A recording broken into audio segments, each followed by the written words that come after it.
Olá, estamos aqui com mais um episódio do videocast Vozes Negras de Educação. Hoje vamos conversar um pouco sobre o poder da literatura afro-brasileira e o papel da escola na formação de leitores críticos. Estamos aqui hoje com a professora Valcilei e com a professora Flauzina.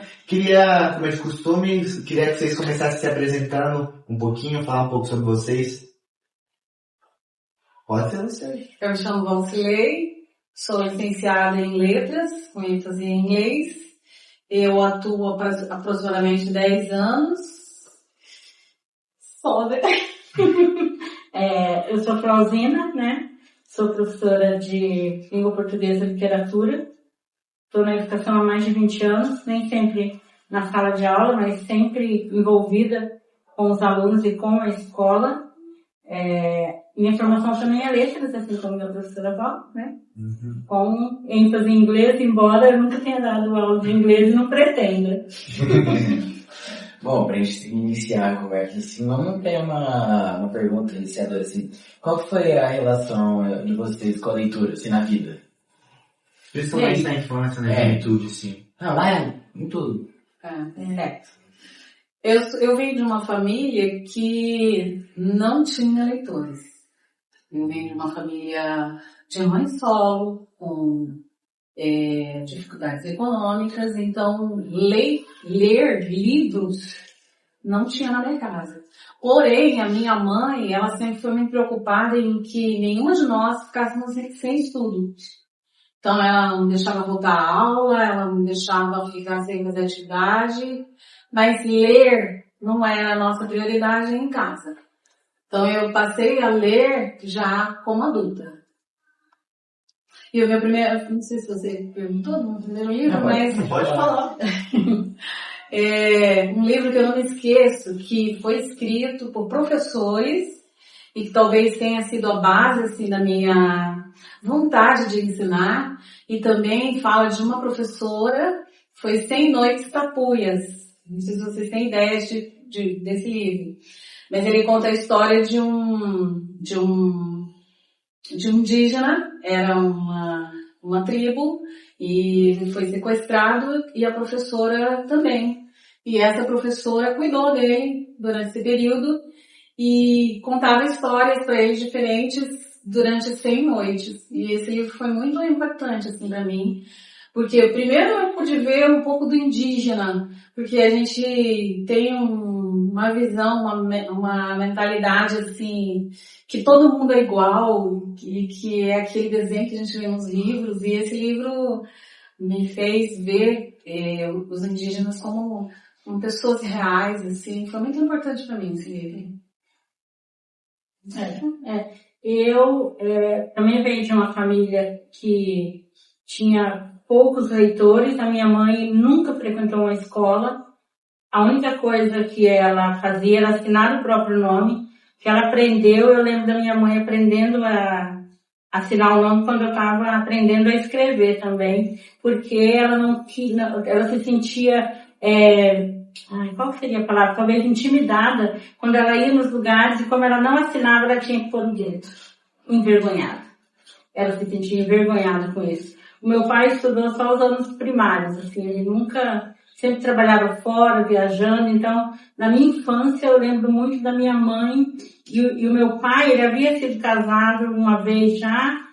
A gente era uma família muito grande e ele perdeu a primeira esposa com câncer, e aí ele se casou com a minha mãe. Eles tinham mais de 30 anos de diferença. Então, quando eu era criança, eu já tinha irmãos adultos. E quem me alfabetizou foi a minha irmã. Quando eu fui para a escola, eu já sabia ler e escrever, porque a minha irmã me alfabetizou em casa. E desde que eu me entendo por gente, eu leio. Eu gosto de livro. Eu aprendi a ler com aquela revistinha Sabrina, sabe? Vocês não vão saber, porque a gente comprava na banca de revista, sabe? Umas revistinhas assim de romance pequenininha. E a minha irmã era uma leitura dele. Minha irmã era fissurada nisso, ela lia muito. Então, revistinha, gibi, tudo isso eu lia na minha infância porque os meus irmãos liam. E como a família era muito grande, então eu sempre tive essa coisa. Tanto que a minha primeira opção para a faculdade sempre foi letras. Porque eu queria trabalhar na área que envolvesse leitura. Então, eu sempre estive envolvida com isso, assim, na minha vida toda. E é o que eu amo fazer. Então, assim, vocês diriam que, principalmente você, a leitura tem um papel muito importante na formação de você como pessoa, como mulher, né? Essencial. Essencial. E aí, só que assim, quando a gente é adolescente, quando eu comecei a ler, tinha épocas que estava de férias, gente, teve época que eu tinha lido tudo que tinha na minha casa. Eu lia dicionário. Porque os livros eu já tinha lido, já tinha relido, assim.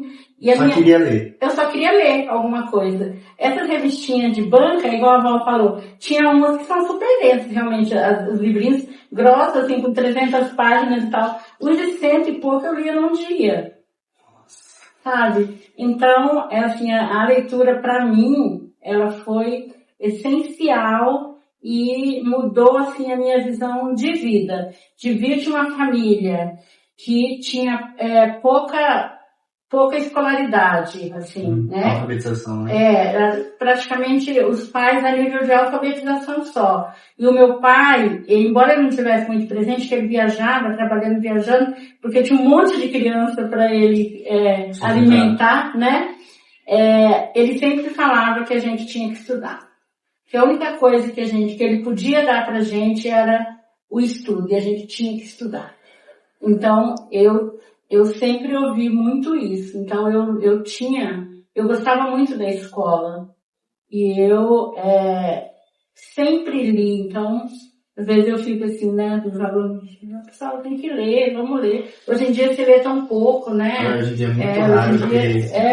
Principalmente adolescentes, né, que leem muito. Então, aí a gente tem a referência de casa. Eu tenho uma neta da idade de vocês, ela é devoradora de livros. Por quê? Porque ela aprendeu a ler desde que ela estava na barriga da mãe dela. Né? A minha filha, gente, não é tão leitora. Mas a minha neta é muito leitora, então, e ela é muito questionadora. Então, esse papel da literatura como transformação mesmo, eu vivi e eu gostaria que todos vivessem, assim, porque realmente eu acho que é fundamental, né? Sobre essa pergunta que você fez para ela agora, acho que no meu caso foi mais assim, a leitura, apesar de eu ter começado um pouco mais tarde, já na vida adulta, ela foi para mim uma libertação, assim, porque eu me casei e a gente tem aquela ideia de casamento a segurança, né? Mas eu passei por um divórcio, então eu não contava com isso. E eu comecei a estudar, eu me formei depois que eu me separei.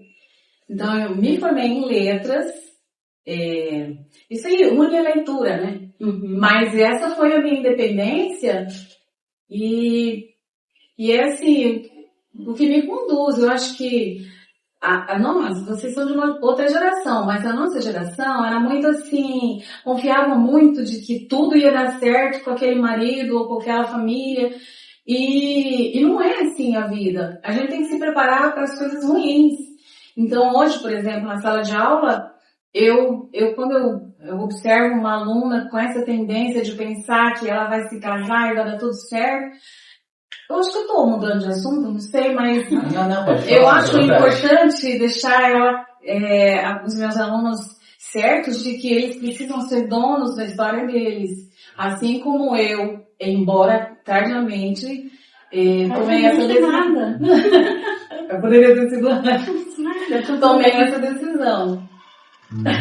Então, como mulher, você tinha perguntado para ela, como mulher, para mim foi ser dona da minha história. A leitura me levou a ser dona da minha história. Professores, indo para o lado da racialidade, o que vocês entendem sobre o que seria a literatura afro-brasileira? Então, posso começar? Pode falar. Eu acho assim, quando a gente fala de literatura afro-brasileira no Brasil, a gente fala de representatividade, né? Eu falo da representação da mulher negra, aí vocês olham pra gente e falam, tá, mas você tem lugar de fala pra isso? Eu falo, pode ser que a pessoa aplaudindo aqui, você enxergue o aval e fala, não, mas vocês, né, pode falar sobre negritude? Eu falo, pode, porque eu venho de família a minha avó materna era negra. E a gente vem de família que tem pessoas pretas, pessoas negras, e que você vê isso, como que isso é impactante às vezes, quando você está em ambientes que você acha que você não tem representação. Porque às vezes a mulher, no geral, em alguns momentos, ela se sente sem representação, né?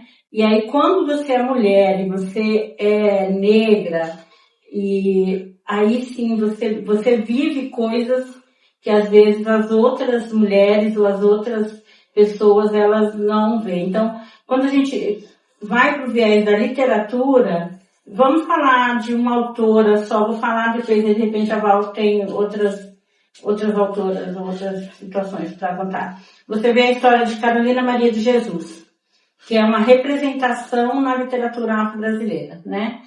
Ela nasceu em 1914 e morreu em 1977. E ela é autora de um livro chamado Quarto de Despejo, que é onde ela conta a história da vida dela.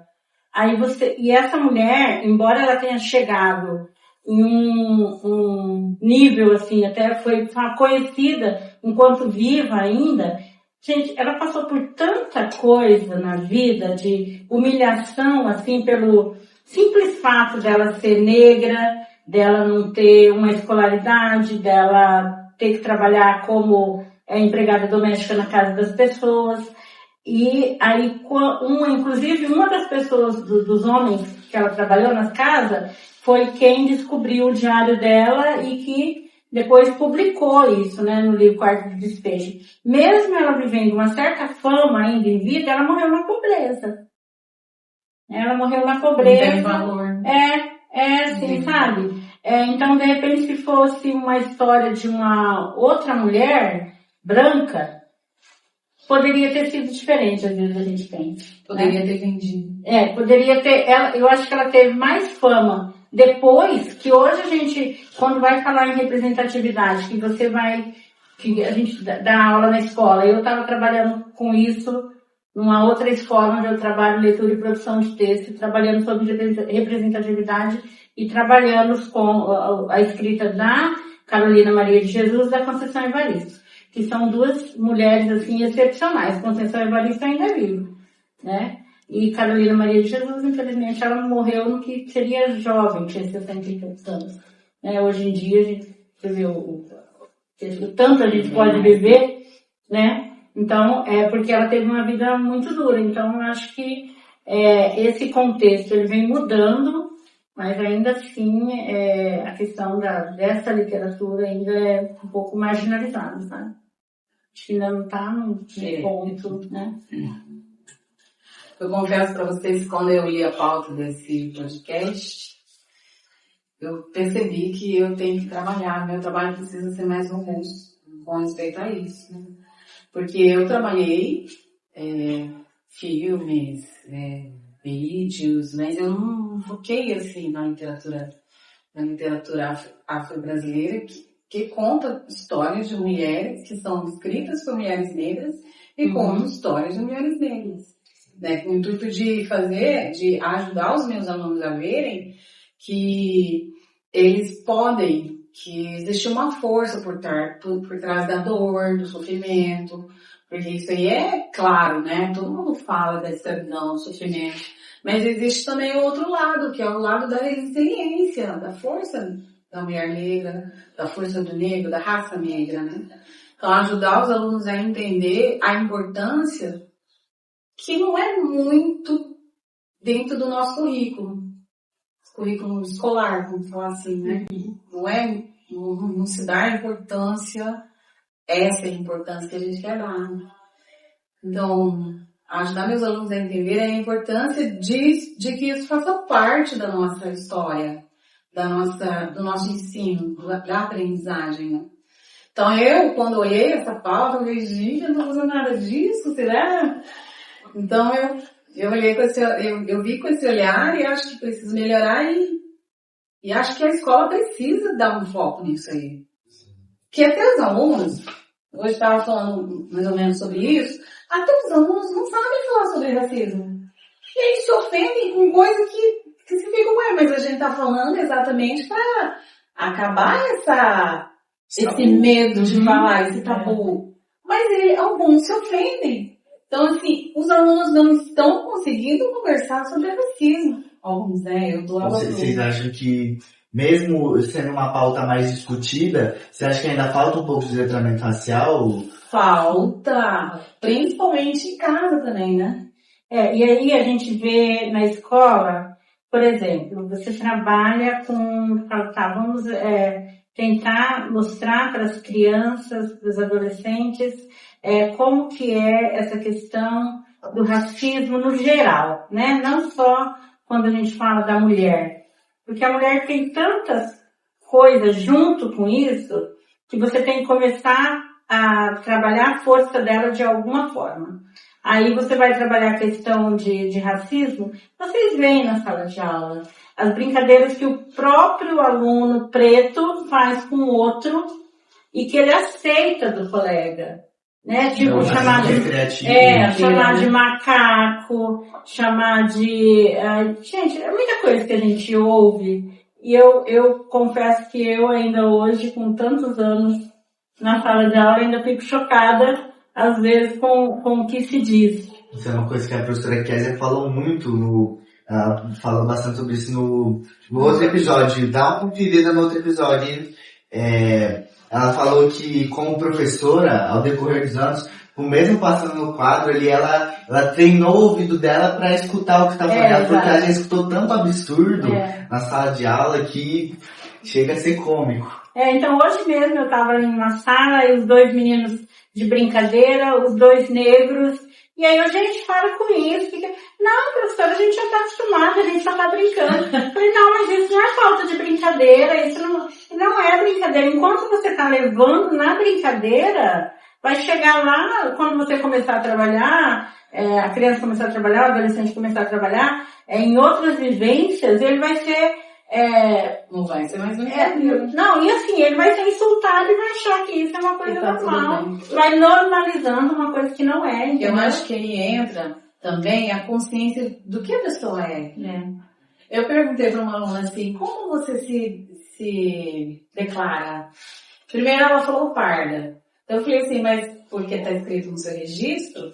Ela falou assim, não, eu não sei o que está escrito no meu registro. Eu falei, então por que você se declara parda? Depois ela falou assim, não, eu sou negra. Eu falei assim, por que você estava com medo de falar que era negra? Então existe essa falta de consciência de consciência e até de reconhecimento do que a pessoa é.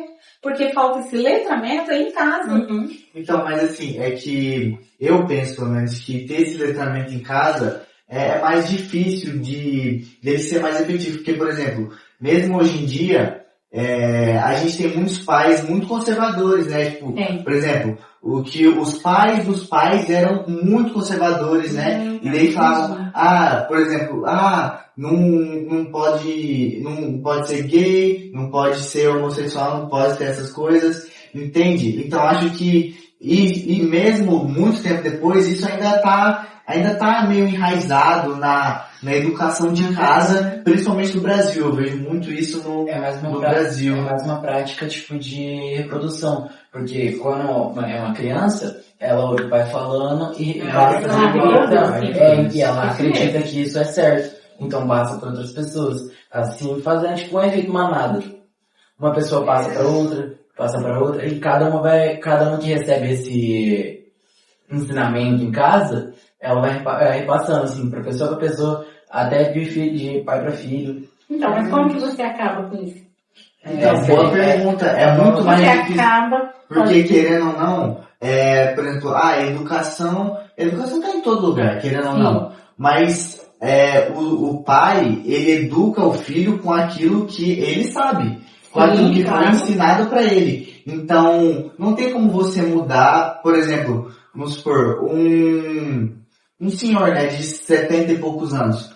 você não vai conseguir, queira ou não, você não vai conseguir mudar a mente de uma pessoa, porque ela acredita muito firmemente naquilo, ela acreditou nisso a vida dela inteira. É muito difícil você falar pra uma pessoa dessa que o que ela acredita que tá certo, tá errado. Porque queira ou não, a pessoa não vai aceitar, é muito difícil isso. Mas eu penso assim, que você não vai, igual quando eu tô dando aula de língua portuguesa, por exemplo.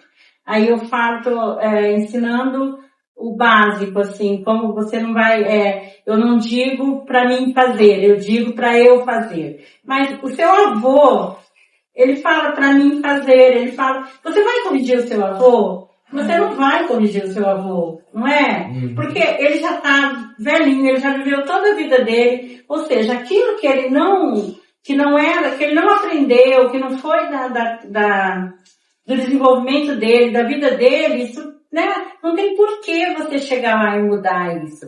Mas, por exemplo, você tem 14? Tenho 15. Você tem 15. O seu pai tem quanto? Meu pai tem 43. Então, mas, por exemplo, a minha neta tem 17, o pai dela tem 36. É jovem? É jovem. E às vezes, assim, a cabeça desse pai, ele pode ir mudando, às vezes, com as vivências do filho. Tipo, como que a gente muda?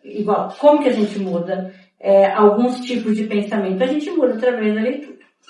A gente muda através do estudo. Né? Se eu não entendo uma coisa, e o meu pai me disse que era aquilo, eu tenho a visão do meu pai. Então, eu vou estudar sobre aquilo e eu vou mostrar para o meu pai a visão do mundo.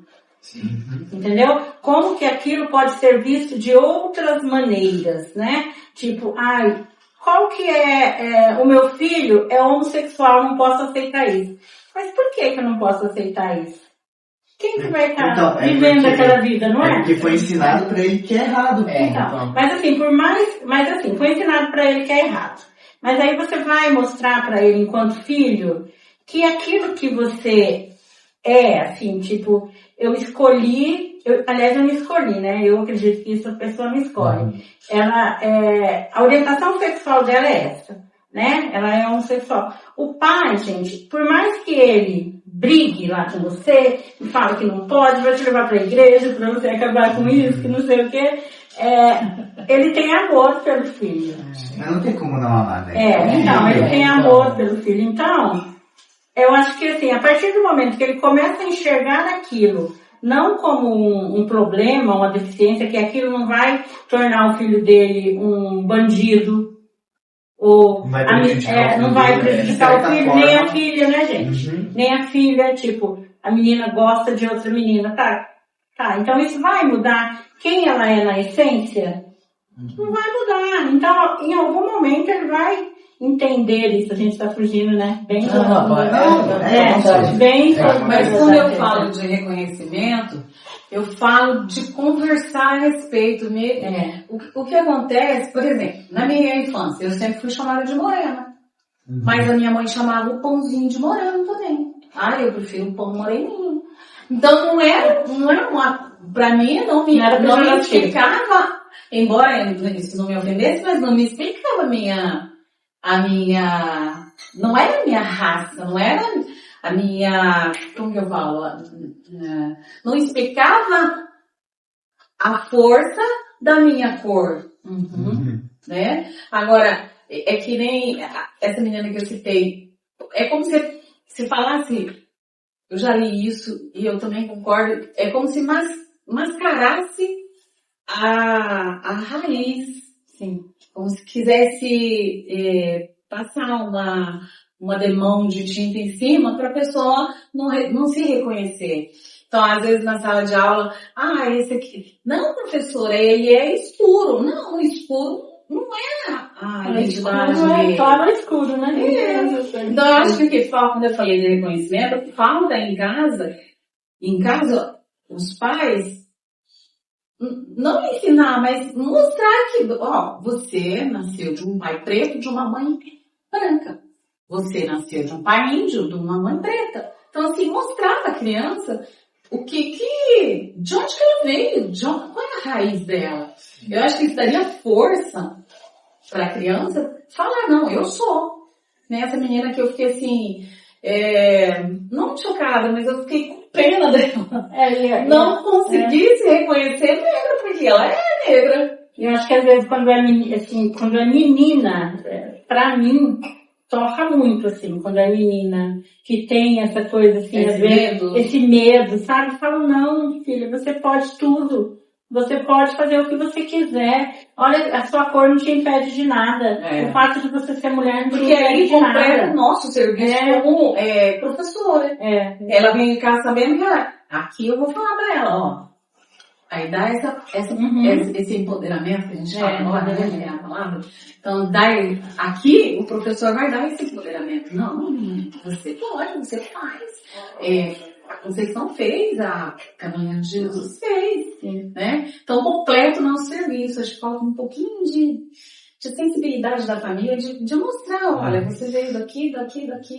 A origem, né? A origem. Igual a professora Flávia disse, de como que pode acabar com esse negócio do racismo. Seria uma parte mais vindo de geração em geração, porque não tem como você acabar, acabou agora. Demanda tempo. Sim, então, demanda tempo. Seria... Se apropriar, né? Então, seria você passar pro seu filho que é errado isso, e ele passar isso pros filhos dele, e fazer, tipo, como um todo.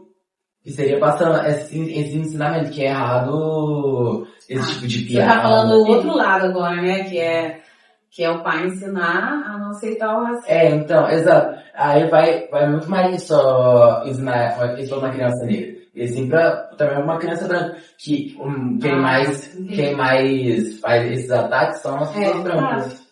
Então, eu acho que se você vai ensinando desde pequeno, aquilo já vai chegar um momento que você não precisa ensinar mais, porque acaba.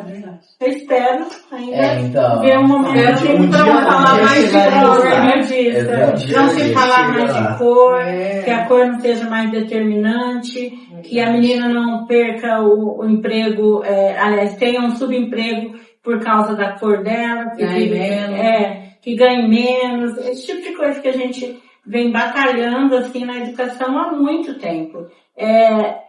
Eu tenho uma sobrinhazinha que hoje, minha mãezinha, hoje ela tem 22 anos, mas quando ela era pequena, uma vez ela veio com e a mãe dela é muito gente boa, mas é acomodada. Aceita as coisas, assim. É verdade. E um dia ela veio com uma história, assim, que na escola, era bem moreninha, assim, com cabelinho bem afro. Você tá falando bem afro, bem pretinha, coisa até, não chamava de minha pretinha. Tá vendo? Mas, parte da gente. Exato. E aí ela veio pra casa, chegou um dia chorando, porque na festa junina, quando estavam fazendo a separação lá das crianças pra dançar, ninguém queria dançar com ela porque ela era preta. Gente, uma criança de 6 anos de idade... Não tem compreensão de... Não tem. E aí, ela não vai saber o professora de prevenção... Só tem sente. que é o mais triste. Exatamente. Ela não vai saber por que tá acontecendo isso com ela. Por isso que tem que começar lá em casa mesmo. Entendeu? É aquela história de se tornar negro, né? Fala, por que não pode? Porque eu não pergunto. Aí eu só fiquei sabendo disso por quê? Porque eu perguntei um dia pra minha cunhada, por que a Jaqueline não vai dançar? Aí ela me contou essa história. Eu falei, você não foi lá na escola? A professora não resolveu? A professora não conseguiu resolver. E você não foi lá? Eu falei, se fosse eu tinha ido. Aí já vai uma parte tinha investido mais. Exatamente. Porque não é um gancho muito, né? Um gancho pra você trabalhar isso lá na educação infantil? Não é? Né? Tipo assim, e é impactante, porque a criança nessa idade, geralmente, ela não tem isso. Quando você vê as crianças juntas ali no jardim da infância, no primeiro aninho e tal, eles não têm isso, entendeu? E aí fala, por quê? Quando você descobriu que você era negro? Eu tinha 11 anos, tá vendo? Até os 11 anos você não sabia. Porque pra criança não tem cor. Exatamente, não faz diferença. Quem coloca cor, né? Então, é igual aquele negócio que a criança é como fosse pequena, é como fosse até a mesma ideologia dos pais. Que eles não têm a consciência de o que é errado e o que é certo. Então, se o pai fala que o tom de pele, aquele tom de pele bom ou ruim, ela vai replicar isso pro mundo lá fora. É como, aí depois de um tempo que ela pode pegar essa Agora, consciência. por outro lado, se o pai falar, não, isso é bom, a gente é forte, o negro é forte, ele luta, a criança já vai, né, crescer. Então, Tem um livrinho da literatura infantil que chama Menina Bonita do Laço de Fita. Já viu? Eu já vi. Então, Menina Bonita do todo Laço mundo de já leu esse Fita, livro. né? Ela é pretinha e aí o coelho tá escolhendo alguém pra namorar e ele quer alguém pretinho igual a menina do Laço de Fita. Porque ele quer que os filhos dele sejam daquele jeito lá, né? Então é muito legal para você trabalhar representatividade. Eu trabalhei esse livro com o 6º ano, que já não é mais tão criancinha assim, né? Mas, assim, para você trabalhar a força da menina, a força da mulher mesmo desde pequeno. E às vezes, quando isso não vem de casa, ela vai levar para casa. Mãe, lá na escola eu vi isso. Pai, lá na escola eu vi isso. Falam da minha cor.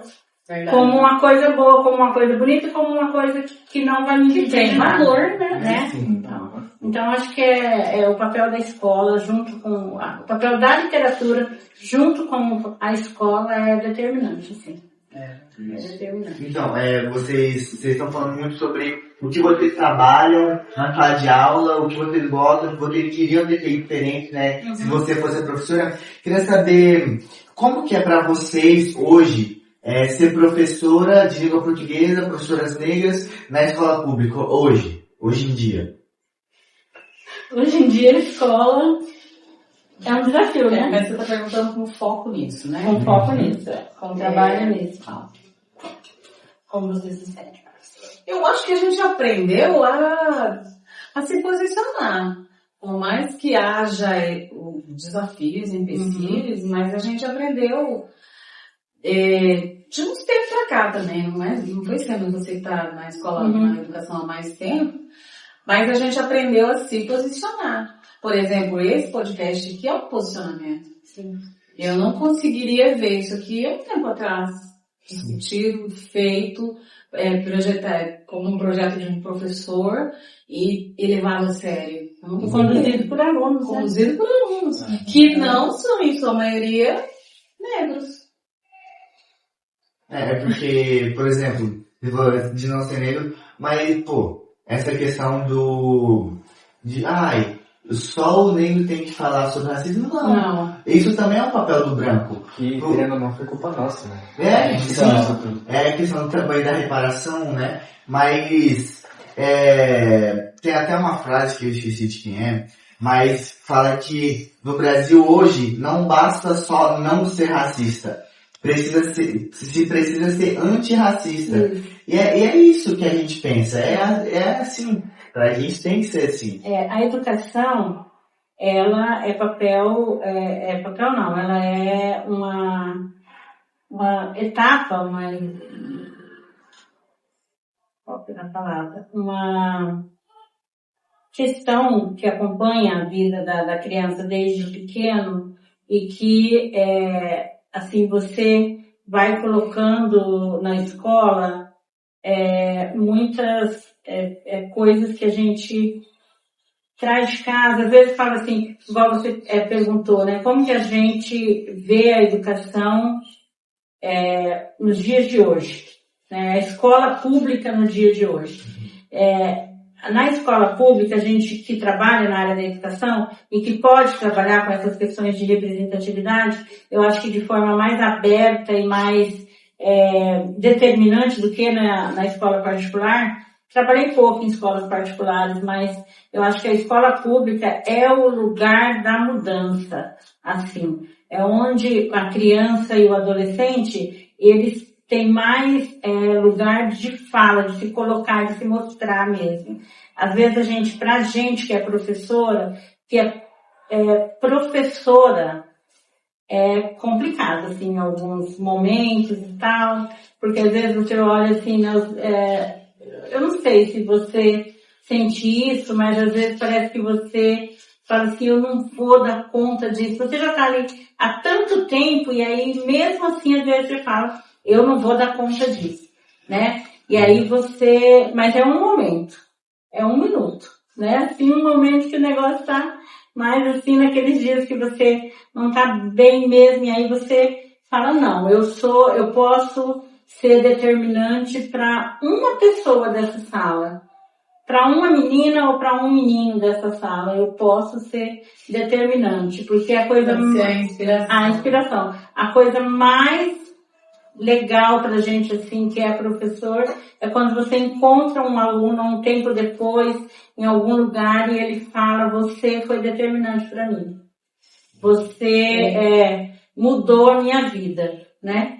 Então, é isso que a gente quer. Então, é isso que a gente busca na escola pública, na escola particular. Eu sei que o ambiente, às vezes, da escola pública é o lugar que aceita, que cumpre, eu acho, que a legislação da forma mais livre, assim, para todo aluno até os 17 anos tem que estar na escola, né? E aí, a escola pública ela tem que cumprir esse papel. Tipo, a escola particular, ela recusa o aluno, às vezes. Tá? A escola pública, ela não tem essa opção de recusar o aluno. Se ele não estiver aqui no Henrique, ele tem que estar em outra escola. Se ele tem menos de 17 anos, é isso. Então, eu acho que a educação, no geral, ela é, nos dias atuais, um desafio, assim. E a gente querer trabalhar a representatividade, querer mostrar para as meninas que elas têm um papel essencial na vida da família, dos amigos, da família que ela vai construir depois, né? Que ela ensinar mesmo que tanto o homem quanto a mulher, independente da raça, eles têm que coabitar no planeta e fazer com que isso aqui dê certo, no final das contas, né?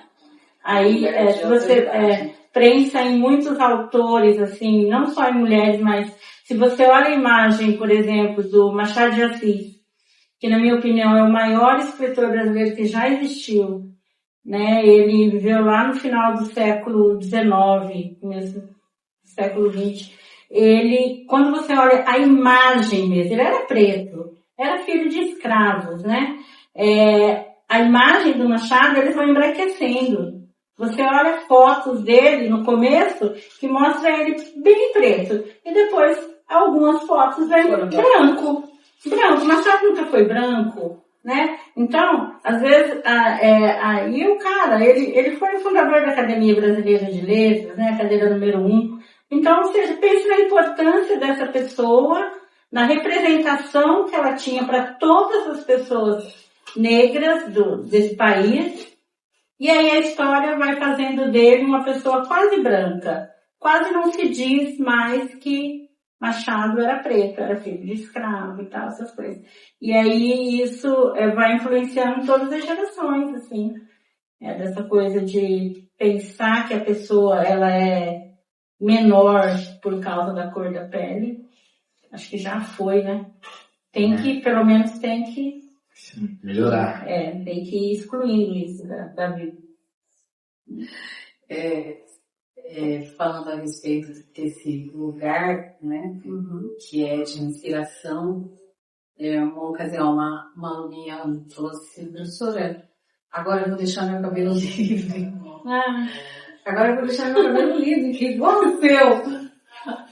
Tá na hora. Então, assim, é uma posição que realmente ou ela inspira você ou não, né? Então a gente tem que se preocupar com esse nosso papel no sentido de ensinar, inspirar a pessoa, de ensinar as crianças a dar valor, né? Até essa noção de representatividade, né? A colocar esse assunto, levar a sério esse assunto, porque a gente escuta muitos áudios, vê muito na televisão, mas no dia a dia ali, a gente percebe que ainda existe umas amarras. Porque as crianças hoje do 6º, 7º ano, na minha visão, deveriam estar mais acostumadas com essa pauta, mas elas não estão, então existe ainda algo aprendendo. E a gente precisa fazer essa mudança, precisa falar mais, falar. falar sobre representatividade, sobre a sua origem, sobre a sua raça, sobre o negro, sobre a força, sobre a resiliência. Falar disso. Falar, simplesmente falar. Porque quando a gente escuta, que nem você falou, a gente replica e a gente internaliza. E as crianças, esse ano eu estou no sexto e sétimo, que são as crianças que estão assim, acordando da vida, estão começando a ver a vida, né? Começando a ver quem é. É muito importante. Eu acho que dá para fazer um bom trabalho. Eu nunca tinha pensado por esse lado. Mas, assim, você falou que já deu aula na escola particular, né? Quais são as principais mudanças que você percebe? Não sei se você já deu aula na escola particular. Não. Vocês fazendo perguntar muito pra ela. Mas você fala, assim, mudança como, assim, da questão de como que é tratado? Pode ser. Então, é porque escola particular, você quase não vê criança preta, é verdade isso. Às vezes as pessoas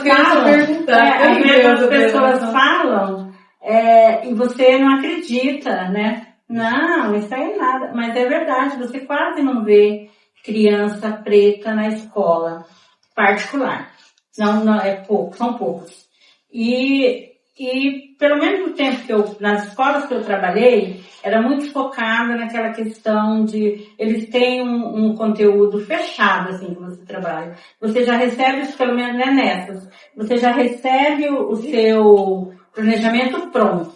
Então, o que você pode mudar? A forma como você dá a aula, e cada professor tem um jeito, mas o conteúdo é aquele. Quando a gente trabalhava, por exemplo, nos anos iniciais, livros de literatura, geralmente não é literatura engajada, assim, não é literatura de representatividade. Eles leem mais uma literatura geral, né? Tipo, até coisas que a gente vê que até hoje em dia são cobradas no vestibular, por exemplo, da UFMS. Não tem literatura de representatividade, é literatura básica, essa literatura que a gente estuda na escola desde que a escola é escola, né? Os textos são os mesmos, os livros são os mesmos, então, aí é isso que se vê, você não se fala muito sobre isso, entendeu? Acho que até porque como a escola não tem muito... precisa de mudança. Não tem muito essa representação, né? De várias crianças lá. Porque se eu tenho, por exemplo, um sexto ano que tem alunos negros, um sétimo, oitavo, tem cara que não tem nenhum. Nossa. Então, uma mudança bem gritante, infelizmente é bem assim. perceptível. Infelizmente é assim. Não sei se isso possa ter mudado nos últimos 5, 6 anos, que daí eu já estou fora da escola particular. Estava até numa escola particular, mas só com um aluno de EJA. E aí o aluno de EJA é diferente, né? Já é um aluno adulto, já tem outras posições na vida. O que ele está ali é porque ele precisa passar por aquela etapa. Então, realmente, aí você já não trabalha esse tipo de conteúdo, porque aquele aluno já é uma pessoa, já tem uma visão mais formada e tal, né? Embora eu sempre colocando alguma coisa, mas às vezes quando você percebe, né, que tem alguma, você sente às vezes assim, às vezes é isso que um dos dois falou, que quando a gente ouve, foi o João, falar, você tá no quadro, mas você tá ouvindo tudo que acontece ali, né? Você tá ouvindo tudo. E aí, às vezes, tá no quadro e você ouve lá alguém falar alguma coisa, você fala, não preciso falar alguma coisa. Né? E aí você tá pedindo, né, pra falar. E aí você acaba... Mas a gente tem todo um sistema pra lutar, né? Então nem sempre dá. Mas é isso. Mas por isso que eu acho ainda, depois que eu vim pra educação pública, eu não tenho a intenção, assim, não volto mais para a escola particular. Eu acho que a escola particular, ela, embora ela realmente forme mais o aluno para as avaliações externas, assim, tipo, um aluno que quer passar em medicina, ele vai estudar 10 horas por dia, né, todos os dias, porque ele tem aquele foco. E aí a gente pensa, mas por exemplo, numa universidade particular, o aluno que quer fazer medicina da escola pública não deveria ser mais prestigiado? Porque quem geralmente ocupa aquela vaga lá são os alunos de escola particular que estudaram 10, 12 horas por dia, que a família investiu não sei quanto naquela educação. Também, não tem mais oportunidade. E aí ele vai ocupar aquelas vagas. Né? E aí fala, putz, tem 100 vagas para o curso de medicina naquele ano. 100 vagas, se você pegar 90 é de escola particular. E considerando que hoje em dia tem as cotas, né? Exatamente. E ainda tem gente que é contra cotas, né? Mas eu acho que esse é um outro assunto, né? Mas, Então, esse vem um outro passo sobre cotas, assim, porque eu sou super a favor, mas eu já ouvi muita gente contra, assim, porque a gente sabe que as oportunidades não são iguais. Nem um pouco iguais, são nem parecidas. Exatamente. É limitação. Exatamente. Não, nada é igual. Gente, mas o papo tá muito bom, mas a gente vai ter que encerrar. Muito obrigado de verdade por vocês terem vindo aqui. Foi um papo muito bom, de verdade. Eu gostei muito. Muito obrigado de verdade. Obrigado pra você também que assistiu até agora. Confira os episódios anteriores e aguarde os próximos, que voltaremos mais fortes. Obrigada. Tchau.